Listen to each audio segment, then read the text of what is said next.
तो last class में हम लोगों ने देखा था क्या, इंडियन काउंसिल एक्ट 1892।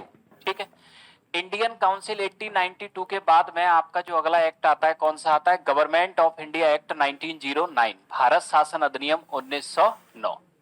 अब भारत शासन अधिनियम 1909 को समझने से पहले हम इसका जरा बैकग्राउंड देख लें कि किन परिस्थितियों में आपके ये एक्ट आया था, यानी कि इस एक्ट के आने का आपके ऑब्जेक्टिव या उद्देश्य क्या था। ठीक है, तो ये तो हमने आपको क्लियर किया था कि बाद के जितने भी एक्ट आएंगे उन सब का उद्देश्य क्या होगा, legislative council and executive council में क्या करना, रिफॉर्म करना।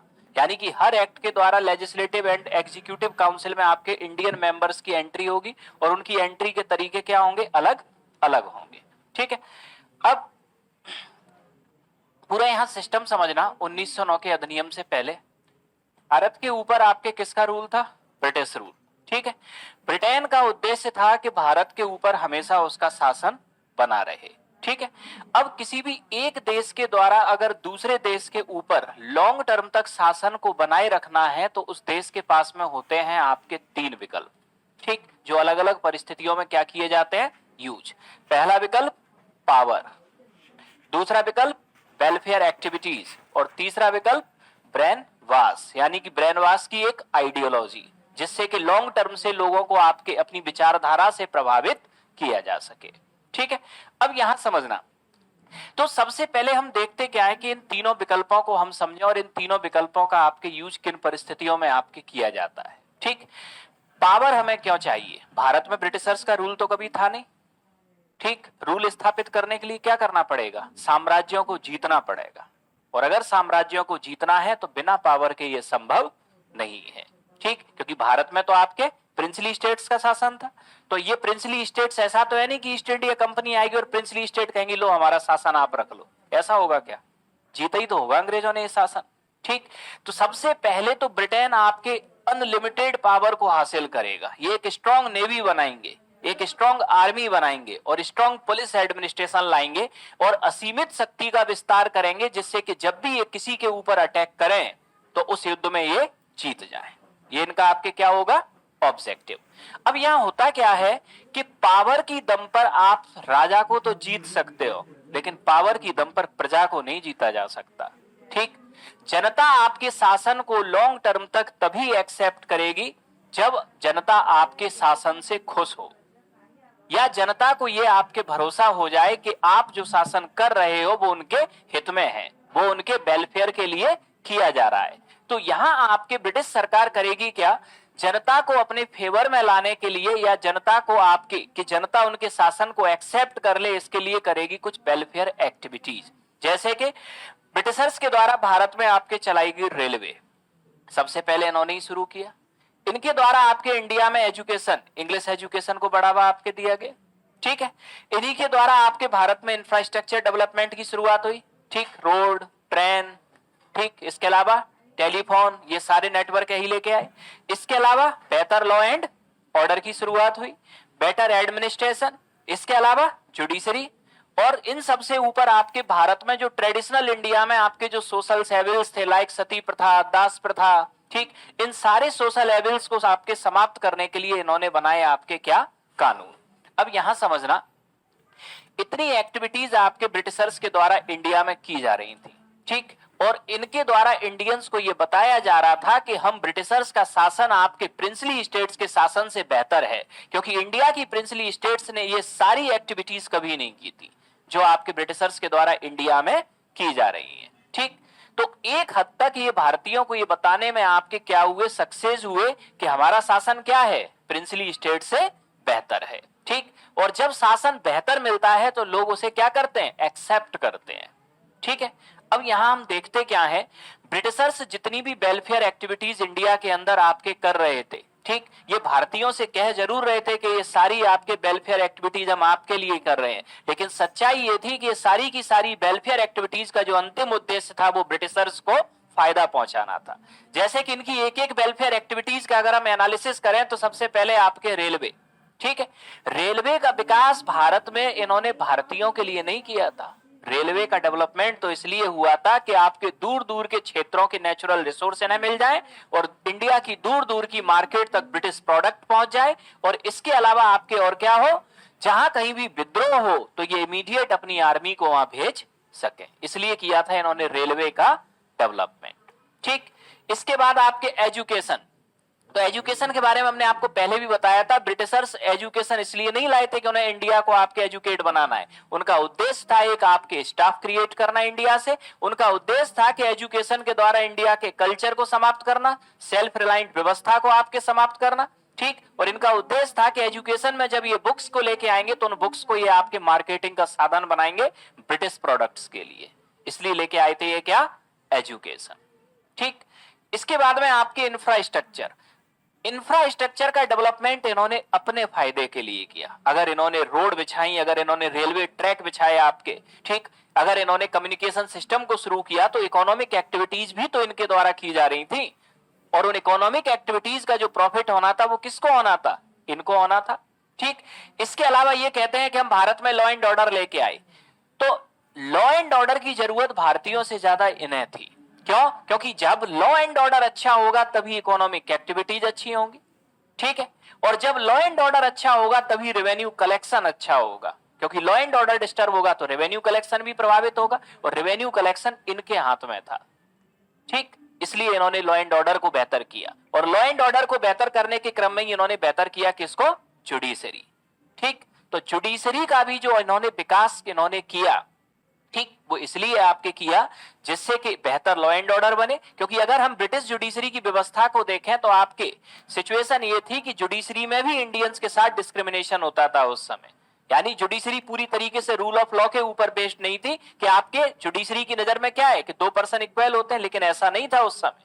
ठीक, इसके बाद में नेक्स्ट बेटर एडमिनिस्ट्रेशन, तो ये बेटर एडमिनिस्ट्रेशन इसलिए लाया गया जिससे कि आपके इनका रेवेन्यू कलेक्शन, इसके अलावा इकोनॉमिक एक्टिविटीज ये बेहतर ढंग से चल सकें। तो इनमें से हम देखते क्या है कि इनके द्वारा जितनी भी वेलफेयर के नाम पे एक्टिविटीज जो इंडिया के अंदर की जा रही थी, उनका कहीं ना कहीं आपके जो अंतिम उद्देश्य था वो आपके क्या था, ब्रिटिश इंटरेस्ट को प्रमोट करना, इंडियन इंटरेस्ट को प्रमोट नहीं करना। ठीक, अब इतने सारे काम जब ये अपने फेवर में कर रहे हैं तो एक दो काम तो अच्छे करने पड़ेंगे ना, इसीलिए इन्होंने इंडिया में चलने वाले सोशल सेविल्स जो सामाजिक बुराइयां थी उन्हें समाप्त किया। बरसों से जैसे जो सती प्रथा आपके चल रही थी उसको इन्होंने समाप्त किया, कहा कि सती प्रथा को देखो हमने समाप्त किया, ह्यूमन राइट का वायलेशन करती है, राइट टू लाइफ का वायलेशन करती है। ठीक, इसके अलावा दास प्रथा, स्लेव सिस्टम, इसको भी इन्होंने समाप्त किया।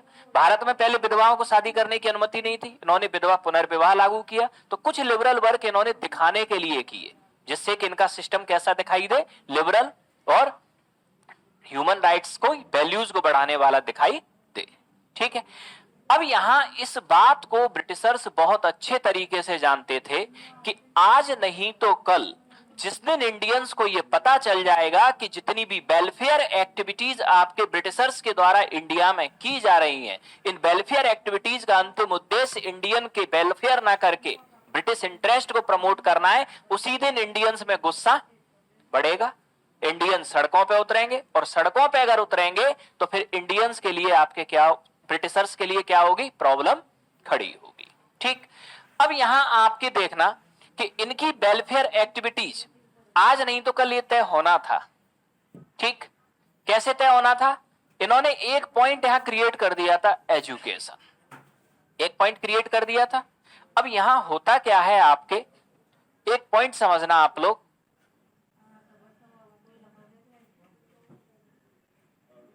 किसी भी सोसाइटी में आपकी तीन क्लास होती हैं, एक हायर क्लास, एक मिडिल क्लास और एक लोअर क्लास। ठीक, अब किसी भी सोसाइटी में तीन क्लास होती हैं, तो अब यहां होता क्या है, उस समय का इंडिया देखें तो जो आपके लोअर क्लास था इसके पास तो एजुकेशन थी ही नहीं, तो इसे तो हम सिस्टम से हटा दें। ठीक है, आज भी यही सिचुएशन है लगभग। मिडिल क्लास आपके जब भी एजुकेशन लेता है तो इसका एजुकेशन लेने का उद्देश्य क्या होता है, ये सिर्फ एक उद्देश्य से एजुकेशन लेता है, और जिस दिन इसकी जॉब लगी सारी किताबें उठा के इसने साइड में रख दी। ठीक, ये होता है। ठीक है, अब देखते हैं आगे। अब यहां होता क्या है कि मिडिल क्लास, इसने एजुकेशन ली, इसकी लगी आपके जॉब, इसका एजुकेशन का उद्देश्य पूरा हो गया, अब इसे सामाजिक व्यवस्था से कोई मतलब नहीं है। अब आते हैं हम हायर क्लास पे।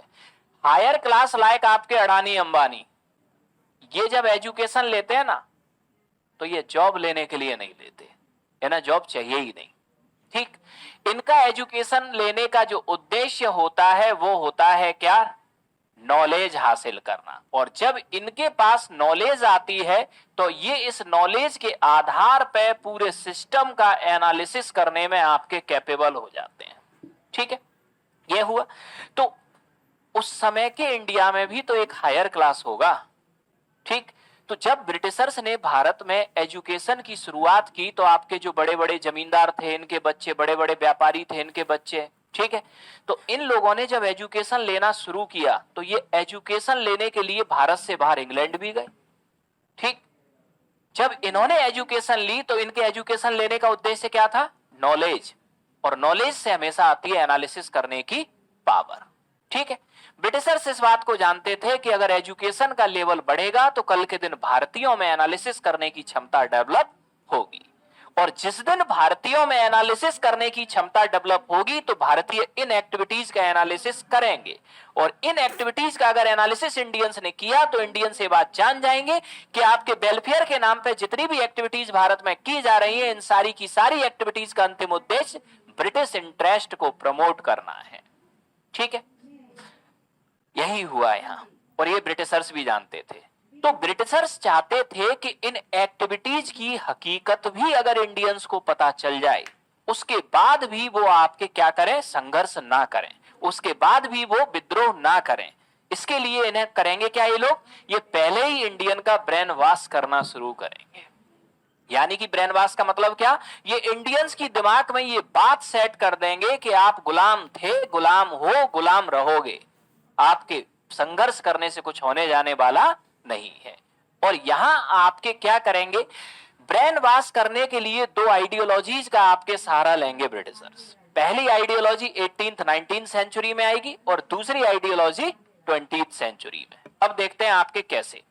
200 साल 18 और 19वीं शताब्दी, 2 शताब्दी निकाल दी इन्होंने। कौन सी आइडियोलॉजी लेके आए, वाइट्समैन बर्डन थ्योरी। ठीक, वाइट्समैन बर्डन थ्योरी आपके एक हिस्ट्रीशियन थे रुडयार्ड किपलिंग, इनके द्वारा आपके दी गई थी। ठीक, एक फेमस बुक है जंगल बुक, इसके राइटर है रुडयार्ड किपलिंग। तो रुडयार्ड किपलिंग आपके देते हैं वाइट्समैन बर्डन थ्योरी, और इस वाइट्समैन बर्डन थ्योरी में ये कहते क्या है, श्वेत व्यक्ति बोझ के सिद्धांत में, कि हम ब्रिटिशर्स यानी कि हम वाइट्समैन इंडिया पर शासन करने नहीं आए। आप क्या, ऐसा कुछ नहीं है जो हमें आके शासन करें, हमारा इंग्लैंड ही अच्छा था। हम तो इंडिया इसलिए आए हैं कि आप अनसिविलाइज्ड इंडियन को हम सिविलाइज्ड बना सकें। हम इसलिए यहां आए हैं कि अनमॉडर्नाइज्ड इंडियंस को हम मॉडर्नाइज्ड बना सकें। यानी इन्होंने तो शासन भी किया और एहसान भी दिखा दिया इंडियंस के ऊपर कि ये ब्रिटिशर्स नहीं आते तो हमारा तो सिस्टम ही नहीं बनता, यानी हम असभ्य ही रहते, हम अनाधुनिक ही रहते। ठीक, तो वाइट्समैन बर्डन थ्योरी का इनका जो पहला पिलर था वो आपके क्या था, कि हम वाइट्समैन इंडिया में रूल करने नहीं आए, हम वाइट्समैन आपके इंडिया में आए हैं आपको सिविलाइज्ड और आपको मॉडर्नाइज्ड बनाने के लिए, इसलिए आप इंडियंस को तो एहसान मानना चाहिए हमारा। ठीक, तो इन्होंने एक्सप्लॉयटेशन भी किया और एहसान भी दिखा दिया। ठीक, ये थी आपके वाइट्समैन बर्डन थ्योरी। ठीक है, अब दूसरा समझना आपके, अब इस थ्योरी का आपके दूसरा पिलर क्या था। इस थ्योरी का आपके दूसरा पिलर था कि हम अंग्रेजों को यानी कि व्हाइट्समैन को जीतना असंभव है। ठीक है, और पूरे 200 साल इन्होंने इस व्हाइट्समैन बर्डन थ्योरी पे आपके क्या किया, शासन किया। ठीक है, अब व्हाइट्समैन बर्डन थ्योरी को इसको कंप्लीट समझना। अब यहां समझना कि आपके इंडियंस के दिमाग में ये थ्योरी इन्होंने डाल दी। ठीक, ये पहला पॉइंट आपके क्या कहता है कि हम इंडियंस को सिविलाइज्ड एंड मॉडर्नाइज्ड बनाने आए हैं। ठीक, और अगर ये पहला पॉइंट टूट भी जाए तो अभी इन्होंने एक और दूसरा पिलर लगा रखा है, हम अंग्रेजों को जीतना असंभव है। ठीक, तो व्हाइट्समैन बर्डन थ्योरी आपके कहती है कि हम भारत पर शासन करने नहीं, भारतीयों को सभ्य बनाने के लिए आए हैं, और भारतीयों को सभ्य बनाने के लिए ही हम भारत में इतनी सारी वेलफेयर एक्टिविटीज कर रहे हैं। हम भारतीयों को मॉडर्नाइज बनाने आए हैं, इसीलिए हम इतनी सारी वेलफेयर एक्टिविटीज कर रहे हैं। ठीक है, तो काफी हद तक इन्होंने भारतीयों के एक बहुत बड़े वर्ग का ब्रेन वॉश कर दिया था। अब भारतीयों का ब्रेन वॉश होने का रीजन भी ये था, आप पहले बैलगाड़ी से चलते तब ट्रेन मिल गई आपको, तो आप तो थैंक्स ही बोलोगे ना उसे, कि देखो ट्रेन की सुविधा दे दी उन्होंने, ठीक है। जहां आपके मोमबत्ती और दिया जलते थे, कम से कम लाइट तो दी उन्होंने, तो थैंक्स ही बोलोगे ना आप। तो स्वाभाविक सी बात है, बहुत बड़े लोगों ने इनको अडॉप्ट भी कर लिया। अब समय के साथ जब ब्रिटिश सिस्टम का आपके एनालिसिस हुआ और कई आपके फ्रीडम फाइटर्स जब आए, तो इन्होंने पूरी व्यवस्था का एनालिसिस किया, और इन्हीं में से आपके एक थे कौन? दादा भाई नौरोजी, ठीक। दादा भाई नौरोजी के द्वारा आपके एक थ्योरी दी गई थी, ड्रेन ऑफ वेल्थ, ठीक है। तो इनका एक टाइटल था poverty and un British rule in India, यानी कि भारत में गरीबी एवं अन ब्रिटिश रूल, ठीक, द ड्रेन ऑफ वेल्थ, धन निष्कासन का सिद्धांत। दादा भाई नौरोजी आपके कहते क्या हैं? दादा भाई नौरोजी आपके कहते हैं कि ब्रिटिशर्स के द्वारा जितनी भी वेलफेयर के नाम पर भारत में एक्टिविटीज की जा रही हैं, ये भारतीयों को सभ्य बनाने के लिए नहीं की जा रही। इन सारी की सारी एक्टिविटीज का जो अंतिम उद्देश्य है वो ये है कि भारत से ज्यादा मात्रा में पैसा निकाल कर इंग्लैंड कैसे पहुंचाया जाए, ठीक। यानी कि ब्रिटिश व्यवस्था भारत में एक ऐसी स्पंज की तरह काम कर रही है कि ये गंगा के पानी को एब्जॉर्ब करके टेम्स में जाके ड्रॉप कर रही है। गंगा यानी इंडिया, टेम्स यानी लंदन, लंदन में आपके बहने वाली नदी को बोलते हैं टेम्स, ठीक है। तो ये आपके इन्होंने इनकी सिविलाइजेशन की जो आपके ये अवधारणा थी, इस पर क्या लगा दिया? Question mark. यानी कि ब्रिटिशर्स कह रहे थे क्या कि हम सिविलाइज्ड बना रहे हैं, लेकिन आपके जो पढ़े लिखे इंडियंस थे उन्होंने सिविलाइजेशन की अवधारणा पर क्वेश्चन मार्क लगा दिया। अब दूसरा पॉइंट, ब्रिटिशर्स अपनी वाइट्समैन वर्डन थ्योरी में कहते हैं कि हम इंडिया को मॉडर्नाइज बनाने आए हैं, ठीक है। अब मॉडर्नाइज की अगर हम बात करें तो इस मॉडर्नाइज वर्ड का हम सबसे पहले तो आपके अर्थ देखें। मॉडर्नाइज यानी आधुनिकता। अब यहां सबसे पहले यह समझना, आधुनिकता हम आपके बेसिकली कहते किसे हैं? किसे कहते हैं आधुनिकता? क्या क्या होता है मॉडर्नाइज?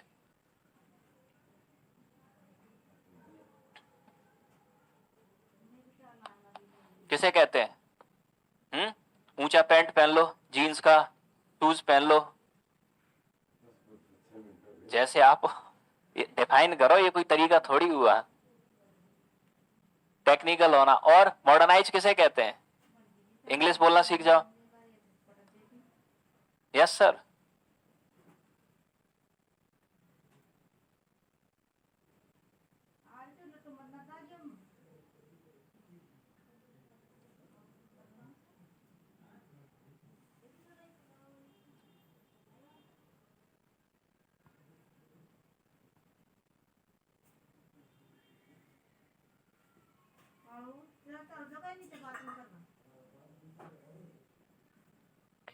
मॉडर्नाइजेशन के आपके दो पिलर्स होते हैं, पहला आपके रेशनलिटी और दूसरा आपके ह्यूमैनिटी, ठीक है। जब आपके द्वारा लिया गया हर डिसीजन रेशनल हो, जिसे तर्क के आधार पर आप सच सिद्ध कर सको, ठीक, और जब आपके द्वारा लिया गया हर डिसीजन ह्यूमैनेटिक हो, यानी जो किसी दूसरे मनुष्य या दूसरे जीव को कोई नुकसान ना पहुंचाता हो, तब हम कहेंगे आप अपने विचारों में मॉडर्नाइज हो, ठीक। मॉडर्नाइजेशन का मतलब ये बिल्कुल नहीं है कि आपने वेस्टर्न आउटफिट्स पहन लिए, इंग्लिश बोलना शुरू कर दिया, ठीक है, तो ये मॉडर्नाइजेशन नहीं होता। मॉडर्नाइजेशन का मतलब आपने जितने भी डिसीजन लिए हो उन्हें तर्क के आधार पर आप सच सिद्ध कर सको। आपके द्वारा लिया गया डिसीजन आपके किसी दूसरे ह्यूमन या किसी दूसरे आपके जीव को कभी कोई नुकसान ना पहुंचाता हो। जब आप अपने विचारों में ये दो चीजें रखते हो, तब आप कहलाओगे कि आप अपने विचारों में मॉडर्न हो। मॉडर्न अंग्रेज नहीं थे, मॉडर्न थे स्वामी विवेकानंद, ठीक, धोती पहनते थे ना, तब भी मॉडर्न थे। मॉडर्न थे महात्मा गांधी, वो भी धोती पहनते थे, तब भी मॉडर्न थे। तो मॉडर्न का मतलब आपके पहनावे से नहीं है, आपकी एजुकेशन से नहीं है, ठीक। आप एक अच्छा पहनावा, अच्छा पैसा और अच्छी एजुकेशन होने के बावजूद भी अपने डिसीजन को अगर रेशनल और ह्यूमैनिटिक नहीं रखते तो आप मॉडर्न नहीं हो। तो अब इनकी मॉडर्नाइजेशन की अवधारणा पे आपके क्वेश्चन मार्क कैसे लगेगा? अंग्रेज कहते हैं कि हम भारत को आधुनिक बनाने आए हैं, ठीक। तो अब क्वेश्चन आपके ये आया कि जो भारत के जो इंटेलेक्चुअल्स होंगे वो अंग्रेजों से ये क्वेश्चन पूछेंगे कि आप कहते हो कि आप भारत को आधुनिक बनाने आए हो, और आधुनिकता के आपके दो पिलर हैं, एक रेशनलिटी और एक ह्यूमैनिटी। आपने एक पूरे देश को गुलाम बना रखा है, क्या ये तर्क के आधार पर सही है? और अगर हम आपसे आजादी की मांग करते हैं तो आप डंडे चलवा देते हो। क्या ये मानवीयता के आधार पर सही है? जब आप अपनी आइडियोलॉजी में स्वयं मॉडर्न नहीं हो तो आप हमें कैसे मॉडर्न बना सकते हो? ठीक, तो ये दूसरा क्वेश्चन मार्क लग जाएगा इनकी किस अवधारणा पे? मॉडर्नाइजेशन, आधुनिकता। अब यहां आगे देखना, अब आगे ये देखना आप, वाइट्समैन बर्डन थ्योरी का ये पहला पिलर पूरी तरह से टूट गया। जैसे ही भारत में एजुकेशन का एक्सपेंशन हुआ, लोगों ने आपके एनालिसिस किया इनके सिस्टम का, इस पिलर पे क्वेश्चन मार्क लग गया। ठीक, लेकिन अभी वाइट्समैन बर्डन थ्योरी का ये दूसरा पिलर बचा है। कौन सा? हम अंग्रेजों को जीतना असंभव है। और सच्चाई भी थी कि 200 साल में अंग्रेजों को कोई जीत नहीं पाया था। ठीक, और जब तक आपके ये पिलर नहीं टूटेगा तब तक लोग सड़कों पर नहीं आएंगे। अब एक पॉइंट देखना आप, हम पढ़ते हैं इंडियन फ्रीडम स्ट्रगल, कांग्रेस की स्थापना भी पढ़ते हैं। कांग्रेस की स्थापना में कांग्रेस का आपके फ्रीडम स्ट्रगल का पहला फेज कौन सा देखते हैं हम? मॉडरेटर, नरम पंथ। दूसरा फेज हम देखते हैं एक्सट्रीमिस्ट, गरम पंथ। ठीक है, मॉडरेटर कौन थे? ये लिबरल थे। ठीक, हम कहते हैं ना इतिहास में कि कांग्रेस में आपके युवाओं का प्रवेश हुआ तो कांग्रेस मॉडरेटर से एक्सट्रीमिस्ट में शिफ्ट हो गई, यही पढ़ते हैं ना। क्या जब कांग्रेस का गठन हुआ था तब भारत में युवा नहीं थे? युवा तो तब भी होंगे ना। ठीक, तो एक्चुअल रीजन आपके ये था कि जब भारत में आपके कांग्रेस की जब स्थापना आपके हुई थी उस समय तक वाइट्समैन बर्डन थ्योरी का ये पिलर नहीं टूटा था, और जब तक ये पिलर टूटेगा नहीं तब तक एक्सट्रीमिस्ट मूवमेंट भारत में चलेगा ही नहीं। क्योंकि सड़कों पे कब उतरेंगे? जब आपको ये यकीन हो जाए कि आप अंग्रेजों को हरा सकते हो।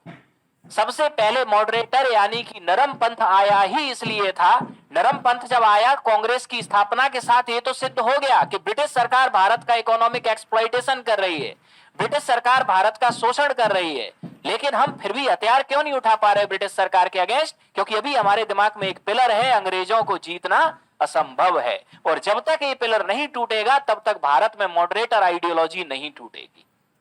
ये मॉडरेटर आइडियोलॉजी उसी दिन टूट जाएगी जिस दिन ये पिलर टूट जाएगा आपके। ठीक, अब आपके ये पिलर टूटेगा कब? अब इसे हम देखें। ठीक, तो अब समय ऐसे ही आपके आगे बढ़ता रहा, समय आपके आगे बढ़ता रहा, भारत के लोगों को यह पता चल गया कि अंग्रेज हमारा शोषण कर रहे हैं, तब भी हम उनके खिलाफ एग्रेसिव नहीं हो रहे। इसलिए नहीं हो रहे क्योंकि हमारे दिमाग में ये बात बैठी है, हम इन्हें जीत नहीं सकते। जिस दिन दिमाग में ये बात आ जाए कि हम इन्हें जीत सकते हैं तो फिर तो उसी दिन हथियार उठा लोगे आप लोग। जब तक दिमाग में नहीं है तभी तक तो नहीं है। ठीक, तो अब यहां ये आइडियोलॉजी, अब हम देखें आगे चल के होता क्या है।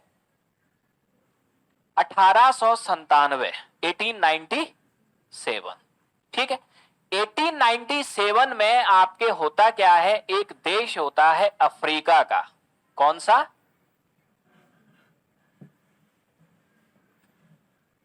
इथोपिया। नाम सुना इथोपिया का?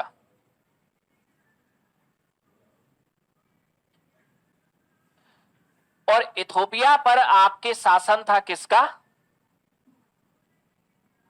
इटली का।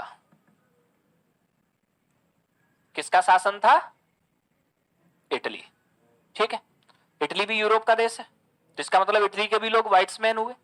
इटली का आपके शासन था किसके ऊपर? इथोपिया के ऊपर। अगर हम इथोपिया की बात करें तो इथोपिया ये आपके एक ट्राइबल सोसाइटी वाला देश है। एजुकेशन, अवेयरनेस, इकोनॉमिक एक्टिविटीज से कोसों दूर है। ये तब भी गरीब देश था, ये आज भी गरीब देश है। ठीक है, तब भी यहां अवेयरनेस का लेवल कम था, आज भी कम है। तब भी यहां डेवलपमेंट नहीं था, आज भी डेवलपमेंट नहीं है। लेकिन 1897 में इथोपिया के ऊपर जब इटली का शासन था तो इथोपिया के आपके सारे लोग एक साथ इकट्ठे हो गए। ठीक, और सारे लोग जब एक साथ इकट्ठे हुए तो इन्होंने आपके विद्रोह कर दिया किसके खिलाफ? इटली के खिलाफ। पूरी जनता इकट्ठी हो गई और हथियार लेके टूट पड़ी आपके किसके ऊपर? जो इटली के लोग वहां रूल कर रहे थे। और आपके दबाव में आके इटली को, इथोपिया को आजाद करना पड़ गया। अब जब आपके इटली के द्वारा इथोपिया को आजाद किया जाएगा तो आपके मीडिया आ चुकी थी उस समय, न्यूज में ये खबर भी छपेगी। न्यूज़पेपर तो इंडिया में भी आते थे। ठीक, इंडिया के लोग अब पढ़ भी गए थे, पढ़ गए थे तो वो भी न्यूज़पेपर आपके पढ़ेंगे। तो उस समय की सिचुएशन में क्या होता था कि न्यूज़पेपर घर घर नहीं आते थे। न्यूज़पेपर या तो लाइब्रेरी में आते थे या 25-50 लोग मिलके आपके एक न्यूज़पेपर लेते थे और उस न्यूज़पेपर को आपके बीच ग्राउंड में या चाय की दुकान पे या पंचायत भवन में सबके सामने पढ़ा जाता था। ठीक है, तो अब ऐसे ही मान लिया आपके न्यूज़पेपर एक पढ़ा लिखा व्यक्ति पढ़ रहा है, पूरी जनता पढ़ी लिखी नहीं थी, कुछ ही लोग पढ़े लिखे थे और वही न्यूज़पेपर पढ़ते थे क्योंकि न्यूज़पेपर इंग्लिश में आते थे ज्यादातर। तो अब एक व्यक्ति आपके जब ये न्यूज़पेपर में खबर निकली होगी, ठीक, मान लिया कि आपके यूपी की कोई पंचायत लगी और वहां आपके एक व्यक्ति पढ़ के सुना रहा है कि इथोपिया के लोगों ने इथोपिया को आजाद करा लिया इटली से। ठीक, ये उस व्यक्ति ने कहा, तो गांव के जो 10-20-50 नौजवान थे कि भैया क्या कह रहे हो, दोबारा पढ़ के सुनाओ, ये कैसी बात कर रहे हो आप। ठीक, तो उसने फिर पढ़ के सुनाया कि इथोपिया के लोगों ने इथोपिया को आजाद करा लिया इटली से। तो अब जो 10-25 लोग आपके होंगे यूपी बिहार एमपी के, ठीक है, ये कहेंगे इथोपिया इतना छोटा सा देश, ये लोग तो पढ़े लिखे भी नहीं है, इनके पास तो हथियार भी नहीं है, ठीक, इनके पास ताकत भी नहीं है और इन्होंने इटली से आजाद करा लिया स्वयं को। ठीक, तो अब क्या होगा, अगर ये कर सकते हैं तो हम भी कर सकते हैं। यहां ये अवधारणा आपके घर कर गई। जैसे कि एक फॉर एग्जाम्पल बताते हैं इसका हम, ब्रेन वॉश किसे कहते हैं। भारत का सबसे कठिन एग्जाम कौन सा है, सभी लोग यही कहते हैं ना, आईएएस। एक्चुअली में ब्रेन वॉश है। ठीक, आईएएस को कठिन एग्जाम वो लोग बताते हैं जो या तो आईएएस में फेल हो गए हैं या जो कभी आईएएस की तैयारी ही नहीं की है। जो आईएएस में पास हो गए हैं वो कभी नहीं कहेगा कि आईएएस भारत का सबसे कठिन एग्जाम है। ब्रेन वॉश कर रखा है ना। जब आप बड़े होते हो ना, ठीक, सब दिमाग पे क्या लोड लेते हैं, जैसे ही आप पढ़ने में अच्छे हुए, अरे पढ़ने में बहुत अच्छा है, आईएएस यही बन सकता है। क्लास में बेकादी बच्चा होता है पढ़ने में अच्छा, तो वो क्लास के जो 49 बच्चे हैं ना, वो तो दिमाग में घर कर गया, वही बन सकता है, हम नहीं बन सकते। ठीक, पूरे टाइम ये ब्रेन वॉश आपका किया जाता है घर में। जब आप यूपी एमपी बिहार हरियाणा से जब आप दिल्ली आते हो कि हम आईएएस की तैयारी करने जा रहे हैं, तो पहले तो पूरे रिश्तेदार पड़ोसी ऐसे देखते हैं, आईएएस की तैयारी करने जा रहे हो, थानेदारी की वैकेंसी आ रही है वही ले लेते, पटवारी की आने वाली है वही ट्राई कर लेते, डिमोरलाइज करेंगे पूरी तरीके से कि आईएएस बोल दिया तो पता नहीं क्या बोल दिया। ठीक, तो ये ब्रेन वॉश आपके हुआ।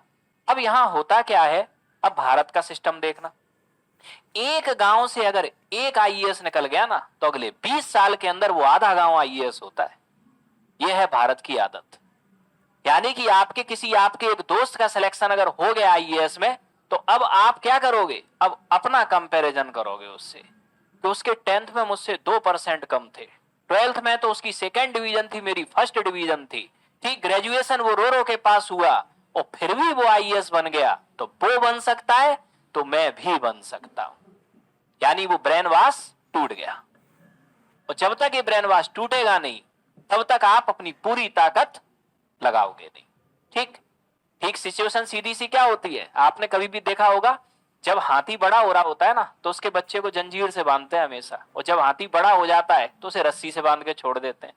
मतलब बड़े हाथी में ताकत नहीं रही होगी, उस बड़े हाथी का ब्रेन वॉश हो चुका है कि वो जिंदगी में उस जंजीर को कभी नहीं तोड़ा पाया, तो वो उसे तोड़ा भी नहीं पाएगा। ठीक, और यही ब्रेन वॉश उसको आगे बढ़ने से क्या करता है, रोकता है। और यही है स्टूडेंट्स की खास आदत। ये आप लोगों के अंदर जो ब्रेन वॉश हो जाता है ना किसी एग्जाम के प्रति, मैं अब नहीं कर सकता, और ये ब्रेन वॉश आपके मोरल को डाउन कर देता है पूरी तरीके से। आप तो कर सकते हो, जो आईएएस बनते वो मंगल ग्रह से थोड़ी लैंड किए हैं, यहाँ सब आप ही के क्षेत्रों के आसपास के रहने वाले लोग हैं। ठीक, अब ऐसा तो है नहीं कोई मंगल ग्रह से आया हो, तो जब वो कर सकते हैं तो आप क्यों नहीं कर सकते। बस आपको करना कितना है, ये जो ब्रेन वॉश आपका है इसको तोड़ना है आपको, और यही ब्रेन वॉश तोड़ दिया आप बन जाओगे। ठीक है, अब नेक्स्ट आगे समझना। तो अब हम यहां आपके देखते क्या है, तो 1897 में आपके जब इथोपिया ने स्वयं को आजाद किया अपने आप को इटली से, तो अब आगे होता क्या है कि भारत में जैसे ही आपके ये न्यूज आई, तो भारत के जो युवा थे इनके अंदर आ गया अब गुस्सा। गुस्सा क्या कि इटली के भी तो लोग व्हाइट्समैन हैं, जब इटली को जीता जा सकता है तो ब्रिटेन को भी जीता जा सकता है।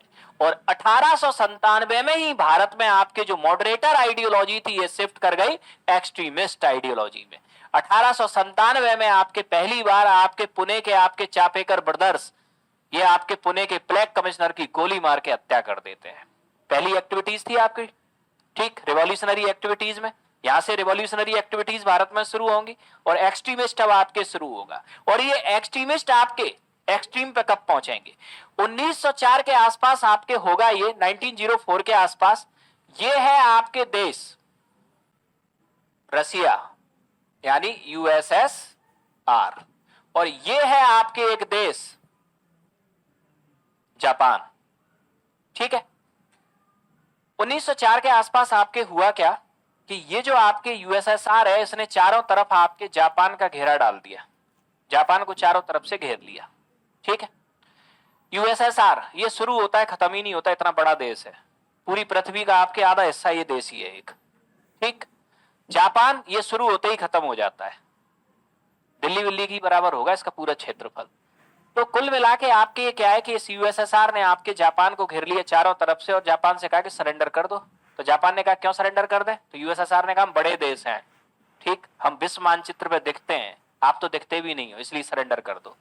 तो जापान ने कहा कि इस गलत फहमी मत रहना आप, हम विश्व मानचित्र पर नहीं दिखते लेकिन हम कमजोर नहीं है। तो यूएसएसआर जापान से कहेगा कि 30 मिनट के अंदर सरेंडर कर दो, नहीं तो हम अपनी आर्मी उतार देंगे। तो जापान अब यूएसएसआर से कहेगा 15 मिनट के अंदर अपनी सेनाएं वापस ले जाओ, नहीं तो फिर हम अपनी ताकत दिखाना शुरू करते हैं। यूएसएसआर ने लाइटली ले ली इसकी धमकी, लेकिन यूएसएसआर ये भूल गया जापान टेक्नोलॉजी का महारथी देश था। ठीक, तो जापान जब सेकेंड वर्ल्ड वॉर में अमेरिका को पानी पिला दिया था, अमेरिका ने तो चिढ़कर जापान के ऊपर एटॉमिक टेस्ट किया था। सेकेंड वर्ल्ड वॉर में आपके अमेरिका का एक बेस हुआ करता था, army base Pearl Harbor. Japan के प्लेन उस समय आपके नीचे ऊंचाई पर उड़ के जा सकते थे और रात रात में पूरे पर्ल हार्बर बेस को तबाह करके आ गए थे अमेरिका के। उस पर्ल हार्बर घटना का बदला लेने के लिए अमेरिका ने एटम बम का टेस्ट कर दिया जापान के ऊपर। ठीक, इतना टेक्नोलॉजी में महारथी देश था जापान उस समय। तो अब यहां आपके यूएसएसआर ने इसको चारों तरफ से घेरा। अब जापान ने दिखाई अपनी ताकत, और जापान ने जब अपने मिसाइल सिस्टम का यूज किया और अपनी एयरफोर्स का यूज यहां करना शुरू किया, तो थोड़ी देर में आपके यूएसएसआर नेवी के सारे जहाज पैसिफिक ओशियन में, यूएसएसआर नेवी खत्म। अब यहां से जापान ने अटैक किया रसिया की लैंड पे, और रसिया की लैंड पे आपके अटैक जब किया तो रसिया की सेनाएं सामने नहीं कर पाई, पीछे भागती चली गई, और पीछे भागते भागते ये पहुंच गई कहां? मास्को। एशिया से उठा के यूरोप तक ले गए इनकी सेनाओं को। मास्को कहां है? यूरोप में। ठीक, अब मास्को में जाके अब जापान ने कहा अब आप सरेंडर करोगे कि हम करें? तो अब ये न्यूज फिर छपेगी आपके न्यूज़पेपर में। अब न्यूज़पेपर में जब आपके ये न्यूज आपके प्रिंट होगी, ठीक, तो फिर ये न्यूज पढ़ी जाएगी, फिर न्यूज भारत के अंदर पढ़ी जा रही है किसी चौपाल पे, किसी पंचायत पे, कि जापान ने रूस को हरा दिया। तो अब लोग तुरंत एनालिसिस करेंगे कि जापान ये शुरू होते ही खत्म हो जाता है, इतना बड़ा देश, इसको हरा दिया, जापान की तो पॉपुलेशन भी कुछ नहीं है तब भी इसको हरा दिया। तो फिर हम इंडियंस, हमारा तो क्षेत्रफल भी ब्रिटेन से ज्यादा है, हमारे पास तो पॉपुलेशन भी ब्रिटेन से ज्यादा है, और हमारे पास तो आपके यूपी बिहार में मेड आपके इलीगल हथियार भी ब्रिटेन से ज्यादा है। लीगल हो ना हो, इलीगल तो आज भी ज्यादा ही है। ठीक है कि नहीं है? तो अब यहां आपके जब सब कुछ हम पे ज्यादा है तो फिर हम इनको क्यों नहीं हरा सकते? और देखते ही देखते यहां आपके जो आइडियोलॉजी थी, व्हाइट्समैन बर्डन थ्योरी, पूरी तरीके से टूट गई। और व्हाइट्समैन आपके बर्डन थ्योरी जैसे ही आपके भारत में पूरी तरीके से आपके टूटेगी, तो अब क्या होगा? ब्रिटिशर्स के अगेंस्ट तेजी से फ्रीडम स्ट्रगल आपके शुरू होगा। ठीक, भारत की जनता आपके सड़कों पर उतर जाएगी और ब्रिटिशर्स इसको संभाल नहीं पाएंगे। ठीक है, तो ब्रिटिशर्स अब आपको जब इसको संभाल नहीं पाएंगे तो ब्रिटिशर्स के सामने होगी आपके प्रॉब्लम। ठीक, यानी कि इंडियंस अब आपने देखा कि मॉडरेटर फेज में कभी स्वराज की मांग नहीं की गई थी। इसीलिए नहीं की गई थी क्योंकि मॉडरेटर्स का यकीन था कि हम अंग्रेजों को हरा नहीं सकते। एक्सट्रीमिस्ट के आते ही कैसे स्वराज की मांग हो गई? एक्सट्रीमिस्ट की तो पहली ही मांग थी स्वराज, भारतीयों का शासन भारतीयों के हाथ में दिया जाए। ये इससे कम किसी दूसरी बात पर तैयार थे ही नहीं। ठीक, क्योंकि ब्रेन वाश टूट गया इनका। ठीक है, तो अब यहां जैसे ही भारत में व्हाइट्समैन बर्डन थ्योरी आपके ये टूटेगी, वैसे ही आपके भारत में स्वराज की डिमांड आपके बढ़ेगी, फ्रीडम स्ट्रगल अपने एक्सट्रीम पे आपके होगा। ठीक, और उसी टाइम आपके भारत में आपके लैंड करेंगे कौन? Lord Curzon, governor general of India and viceroy. Curzon की एंट्री होती है भारत में। कर्जन भी इस पूरे माहौल को देख रहे थे। ठीक, अब कर्जन से आपके ब्रिटेन के पीएम ने हालचाल पूछे कि भारत के आपके हालचाल क्या है। ठीक है, तो अब करजन भारत के हालचाल कुछ इस तरह डिस्क्राइब करते हैं कि देखो सर, आप चाहते हो इंडिया पर शासन बनाए रखना, अब भारत के हालचाल सुनो। अगर आप ये कोशिश करो कि पावर की दम पे भारत को जीत लोगे तो अब 25 करोड़ भारतीय रोड पे है, आपकी संख्या 1,25,000 है, सिर्फ 1.25 लाख अंग्रेज थे भारत में। आप पावर का यूज करके 25 करोड़ लोगों को जीत नहीं सकते, तो आपका ये सिद्धांत तो हो गया फेल, ये तो भूल जाओ। ठीक, आपने कहा कि हम भारतीयों के मन में ये बात बिठा देते हैं कि हमने जितनी भी वेलफेयर एक्टिविटीज भारत में की है वो सब भारतीयों के वेलफेयर के लिए की है, ये सिद्धांत भी फेल हो गया, क्योंकि भारतीयों को पता चल गया है कि जितनी भी वेलफेयर एक्टिविटी आप कर रहे हो, ठीक, वो एक्टिविटीज आप ब्रिटेन के हित के लिए कर रहे हो। अब रही बात आपके तीसरा ब्रेन वॉश आइडियोलॉजी, जो आपके व्हाइट्समैन वर्डन थ्योरी थी, ये भी आपके टूट चुकी है। तो अब आप शासन करोगे किस आधार पे? आपके पास भारत में अब शासन बनाए रखने का कोई आधार नहीं है। तो अब ब्रिटिश पीएम बोलेंगे देखो करजन, वहां गए हो, ठीक, आजाद कराने नहीं भेजा है आपको, भारत को गुलाम रखने के लिए भेजा है। क्या करना है, कैसे करना है, आप दिमाग लगाइए। ठीक, हम किसी भी स्थिति में भारत में स्वराज नहीं देंगे। ठीक है, तो करजन को स्ट्रिक्ट इंस्ट्रक्शन मिल गए। करजन ने रात भर सोचा कि अब क्या किया जा सकता है। ठीक है, रात भर सोचने के बाद इनके दिमाग में आपके आ गया एक पॉइंट। अब करजन क्या करते हैं? करजन आपके दूसरे दिन जाते हैं आपके जंतर मंतर, वहीं होते हैं सारे आंदोलन। ठीक, तो जंतर मंतर पे आपके करजन ने देखा कि ये जो आपके 100 लोग हैं ये कर रहे हैं आपके आंदोलन। ठीक है, अंग्रेजों भारत छोड़ो, स्वराज हमें चाहिए। करजन की गाड़ी पहुंचती है वहां। ठीक है, करजन की गाड़ी आपके पहुंचती, भारतीयों की एक आदत होती है, जैसे ही पुलिस और प्रशासन पास आता है ना, और तेज तेज चिल्लाना शुरू कर देंगे। ठीक, जिंदाबाद मुर्दाबाद बड़ी तेज तेज करते हैं लाल बत्ती देख के। ठीक, तो ये भी शुरू हो गए बड़ी तेज तेज आपके चिल्लाना। ठीक है, करजन दूर से इनको वाच कर रहे थे। अब करजन आपके दूर से इनको वाच कर रहे थे, तो एक चीज तो करजन को बहुत अच्छे से क्लियर थी कि अगर ये 100 लोग हैं तो इन 100 लोगों में दो ही आपके धर्म हो सकते हैं, या तो हिंदू या मुस्लिम। ठीक, स्वाभाविक सी बात है, 100 लोग हैं तो हिंदुओं की संख्या ज्यादा होगी, क्योंकि भारत में हिंदू ज्यादा है, मुस्लिम्स की संख्या कम होगी। ये है आपके करजन। अब ये करजन करेंगे क्या? ठीक है, करजन आपके करेंगे ये वॉच कर रहे हैं, और वॉच करते करते ये जो 20 लोग हैं ना, इन 20 लोगों को करजन बुलाएंगे अपने पास, किधर आओ आप लोग। आ गए 20 लोग, कौन? मुस्लिम्स। इन 20 लोगों से पूछेंगे क्या कर रहे हो आप लोग? तो ये 20 लोग आपके बोलेंगे दिखाई नहीं दे रहा, आंदोलन कर रहे हैं। करजन पूछेंगे क्यों कर रहे हो? इसलिए कर रहे हैं जैसे कि आप भारत छोड़ के चले जाओ। करजन कहेंगे अच्छा ठीक है, हम भारत छोड़ के चले जाएं तो फिर क्या करोगे? तो फिर ये 20 लोग बोलेंगे आप भारत छोड़ के जाओगे तो फिर हम शासन करेंगे भारत पे। ठीक है, तो फिर करजन पूछेंगे कैसे करोगे? तो ये 20 लोग कहेंगे हम डेमोक्रेसी लाएंगे, और जब हम डेमोक्रेसी लाएंगे तो डेमोक्रेसी माध्यम से हम शासन करेंगे, क्योंकि डेमोक्रेसी में जनता ही शासन करती है अपने रिप्रेजेंटेटिव के माध्यम से। तो करजन ने कहा वही तो मैं आपको समझाने की कोशिश कर रहा हूं कि आप डेमोक्रेसी लाओगे तो शासन करोगे कैसे। तो अब ये 20 लोग आपके बोलते हैं जब डेमोक्रेसी आएगी तो हमारे रिप्रेजेंटेटिव आएंगे, हम शासन करेंगे। अब करजन यहां करते हैं ब्रेन वॉश। करजन कहते हैं इतनी तो समझ तुम लोगों में होनी चाहिए कि तुम पढ़े लिखे हो, आंदोलन कर रहे हो, अगर डेमोक्रेसी आई तो डेमोक्रेसी में शासन करती है मेजॉरिटी, और मेजॉरिटी है इस देश में हिंदू, आप शासन कैसे करोगे? करजन ने इनकी जड़ें हिला दी 20 लोगों की। अब ये 20 लोग कह रहे हैं सुबह से भूखे प्यासे आंदोलन कर रहे हैं, 4 बार पुलिस के डंडे खा लिए। करजन तो बात बिल्कुल सही कह रहे हैं, अगर डेमोक्रेसी आई तो हम कैसे शासन करेंगे? क्यों? क्योंकि डेमोक्रेसी में तो आपके मेजॉरिटी शासन करती है, और हम तो यहां मेजॉरिटी में ही नहीं है। ठीक, तो अब आपके 20 लोगों का हो गया दिमाग खराब, ये चुपचाप आंदोलन से निकल दिए। हिंदू भाई बोल रहे हैं कहां जा रहे हो भाई? ये कह रहे हैं हम जा रहे हैं बस घर, बहुत हो गया, ये छोड़ के चल दिए। ये 100 में से 80 रह गए, आंदोलन पहले ही कमजोर हो गया। अब ये 20 लोग आपके शाम को आपस में मिलेंगे, करजन की बात तो सही थी, हमें तो शासन मिल ही नहीं रहा, हम वैसे ही इतने दिनों से आंदोलन कर रहे हैं, तो करना क्या चाहिए? तो अब इन 20 में से आपके एक व्यक्ति सलाह देगा, चलो करजन के पास ही चलते हैं, वही बताएंगे क्या करना चाहिए। जब उन्होंने इतने बड़ा एनालिसिस किया है तो आधार भी वही बताएंगे। पहुंच गए 20 लोग। तो अब इन 20 लोगों को आपके जैसी करजन के पास पहुंचेंगे। अब करजन आपके करेंगे इनका ब्रेन वॉश। यहां से शुरू होगी ब्रेन वॉश की कहानी। करजन कहेंगे तुम्हें शासन चाहिए ना, तुम्हें क्या मतलब हम भारत से जाएं या ना जाएं? हम कुछ ही सालों में हम इलेक्शन की शुरुआत कराने वाले हैं इंडिया में। ठीक, governor general of India and viceroy, तुम्हें तो मालूम होगा शुरुआत हम कराने वाले हैं। और हम इस प्रकार की व्यवस्था का निर्माण करेंगे कि हम भारत को आजाद करें या ना करें, लेकिन हम तुम्हें विधायक जरूर बना देंगे। ठीक, या तुम्हें हम मेंबर ऑफ पार्लियामेंट जरूर बना देंगे। इस प्रकार का हम सिस्टम लाएंगे। तो अब ये 20 लोग कहेंगे तो बहुत बढ़िया बात है, हमें तो विधायक ही तो बनना था, या हमें सांसद ही तो बनना था, हमें क्या मतलब भारत आजाद हो या ना हो, हमें तो आप विधायक बना दो बस, हम सेट है। तो फिर ये 20 लोग कहेंगे कि हमें करना क्या होगा इसके लिए?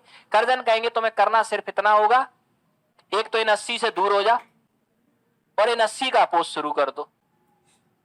ठीक, अब इससे हुआ क्या? फ्रीडम स्ट्रगल पहले ही टूटा और इन्होंने उल्टा इनका अपोज शुरू कर दिया। ठीक है, तो आपके फ्रीडम स्ट्रगल और बिखर गया।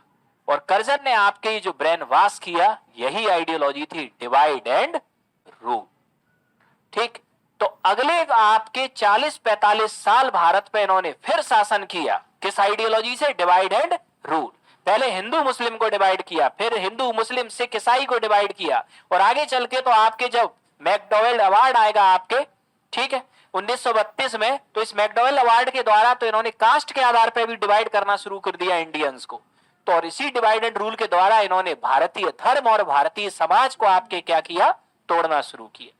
ठीक, क्योंकि फ्रीडम स्ट्रगल को कमजोर करना है तो भारतीय समाज को क्या करना होगा? तोड़ना होगा। जितना तोड़ दोगे उतना फ्रीडम स्ट्रगल वीक होता चला जाएगा। ठीक, तो अगली आइडियोलॉजी इनकी होगी कौन सी? Divide and rule. और इसी डिवाइड एंड रूल की आइडियोलॉजी को आपके ये पहली बार लेके आएंगे government of India act 1909, Bharat शासन अधिनियम 1909। ठीक, तो अब नोट कर लो गवर्नमेंट ऑफ इंडिया एक्ट 1909।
हम्म।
कर लिया नोट।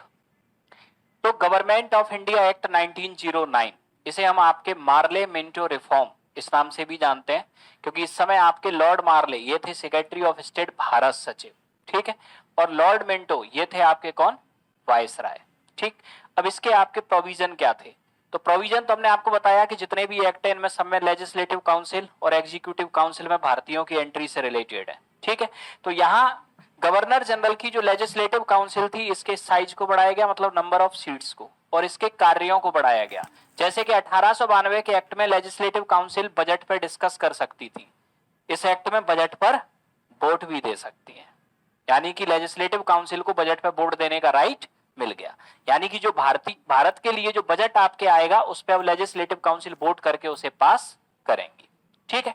इसके अलावा आपके जो सबसे आपके डिस्प्यूटेड प्रोविजन था इस एक्ट का, जिसे डिवाइड एंड रूल की पॉलिसी को एग्जीक्यूट करने के लिए लाया गया, वो था ये separate electorate system for Muslims, मुसलमानों के लिए पृथक निर्वाचक मंडल व्यवस्था की शुरुआत, ठीक है। तो separate electorate system for Muslims, ये सिस्टम आपके कहता क्या है, तो मुसलमानों के लिए पृथक निर्वाचक मंडल की व्यवस्था की शुरुआत, ये सिस्टम आपके कहता है कि मान लिया कि कोई चुनाव क्षेत्र है, ये है कोई चुनाव क्षेत्र ए और ये है कोई चुनाव क्षेत्र बी, दो चुनाव क्षेत्र, ठीक है।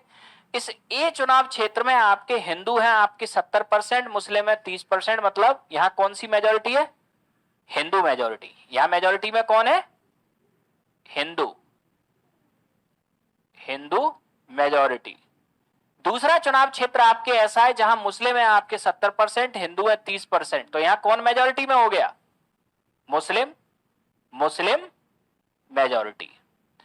ये कहते क्या है इस सेपरेट इलेक्टोरेट सिस्टम के द्वारा, कि जो हिंदू मेजोरिटी वाले चुनाव क्षेत्र इनमें जब भी चुनाव होगा तो चुनावों में जो कैंडिडेट खड़ा होगा वो हिंदू भी हो सकता है और मुस्लिम भी, और जो वोटर होंगे वो हिंदू और मुस्लिम दोनों होंगे, ठीक है।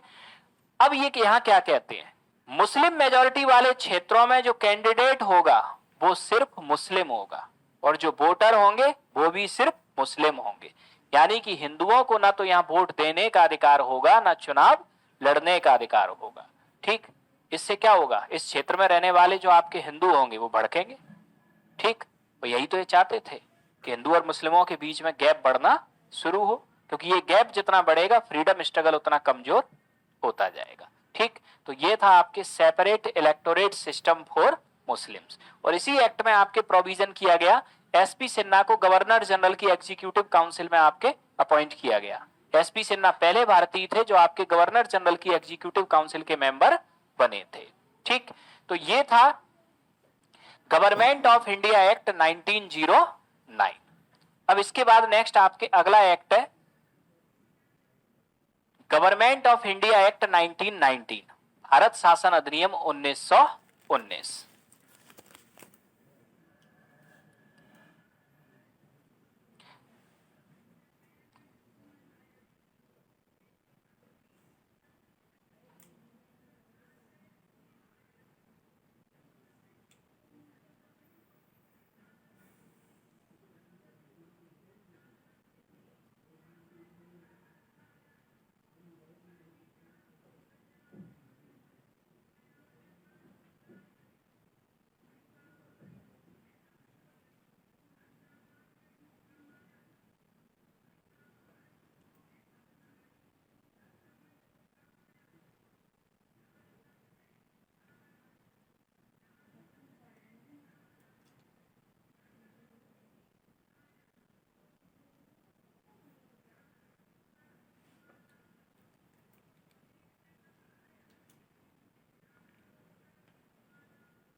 कर लिया इसे नोट?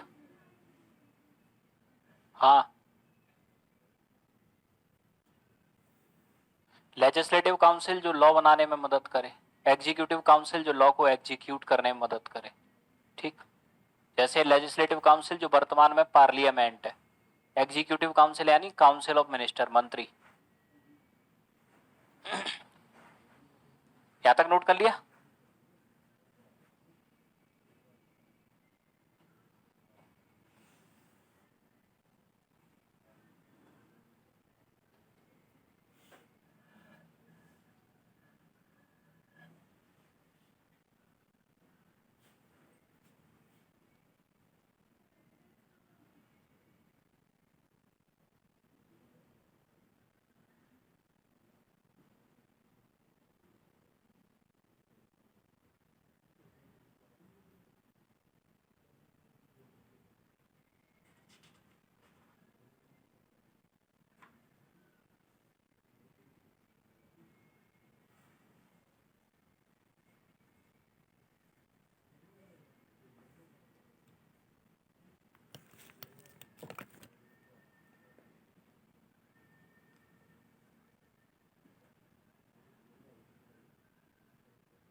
तो इसे नोट कर लो आप यहां तक। ठीक, इसकी पूरी बैकग्राउंड की कहानी को सुनेंगे हम कल की क्लास में कि किन परिस्थितियों में एक्ट आया और ये सारे प्रोविजंस क्यों लाए गए थे। ठीक है।